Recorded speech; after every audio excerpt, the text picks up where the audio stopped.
Hey, sorry about the last video, you guys. My battery had died, so I had to go run up to Walmart really quick and buy some more rechargeable ones. I kind of sucked because I felt like I was on a roll. Um, I know where I had left off because I know I was looking at the camera when it had gone off. So I'm going to go ahead and read the paragraph before and then continue on from there. But before then, I knew I was explaining to you guys something about Wallace D. Wattles and what he explains about what Emerson says in his book, The Science of Being Great. I went ahead and wrote it down. It's a passage. I will be reading this book to you guys in time. But before then, I would like to share this with you. So this is from The Science of Being Great by Wallace D. Wattles, and he says, "All that a man does outwardly is an expression of his inward thinking. No action is possible without thought, and no great action is possible until a great thought has preceded it.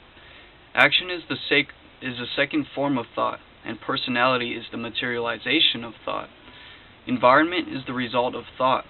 Things group themselves and arrange themselves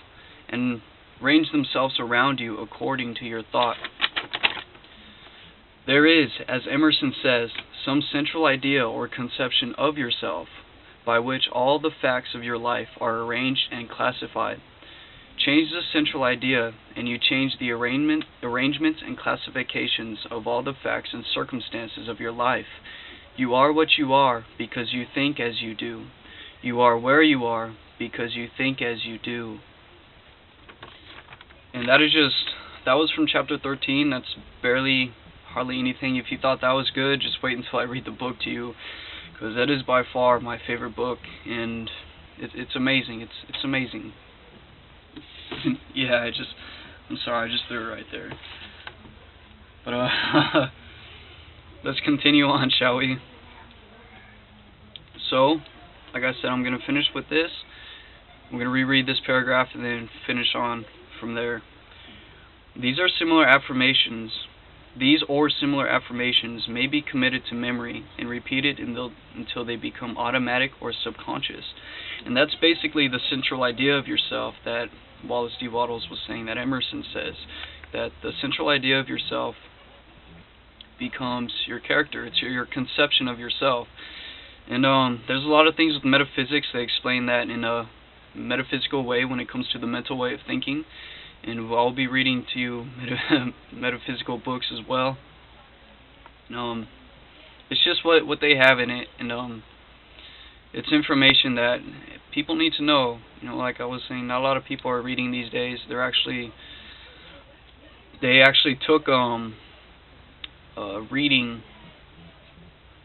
When I was in school, they had a 20-minute reading thing that you had to read. You had to get a book and you had to read.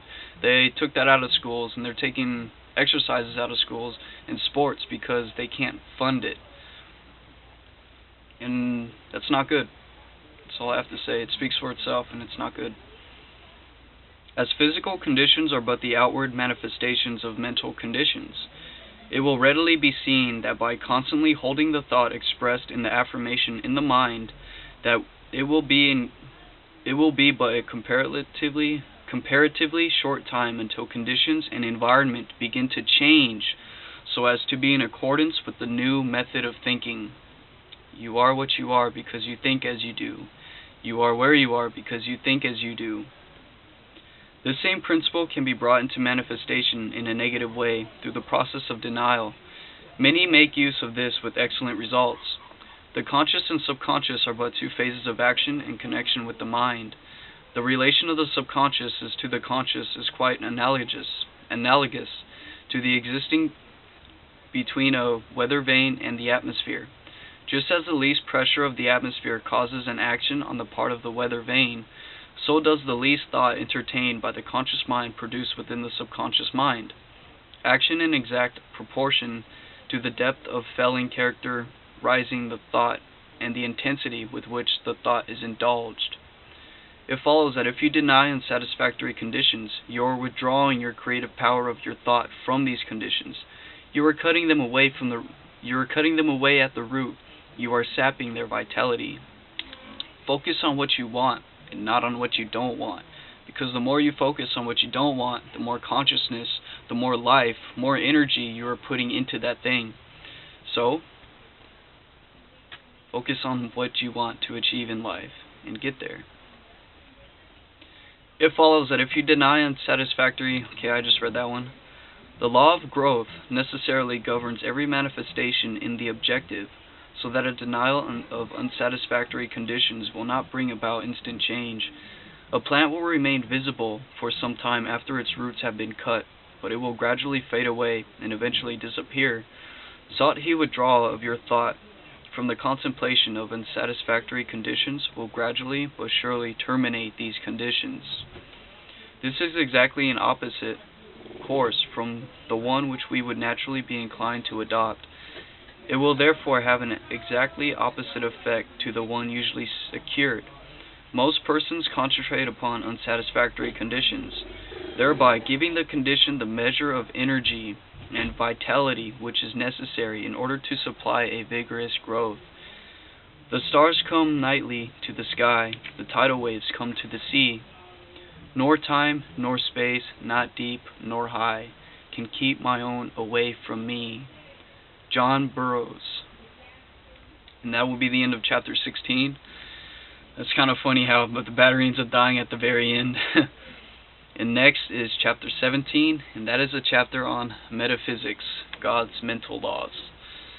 Love you guys, and I'll see you on the other side of the galaxy. And like I said, if you made it this far with me, I want to congratulate you, and I want to thank you.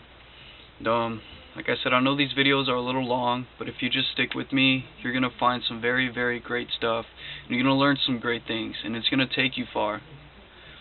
The world is yours. Your world is yours.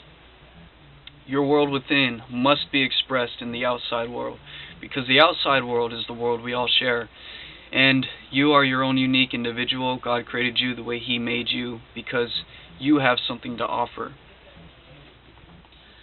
So, that being said, let's read up on metaphysics.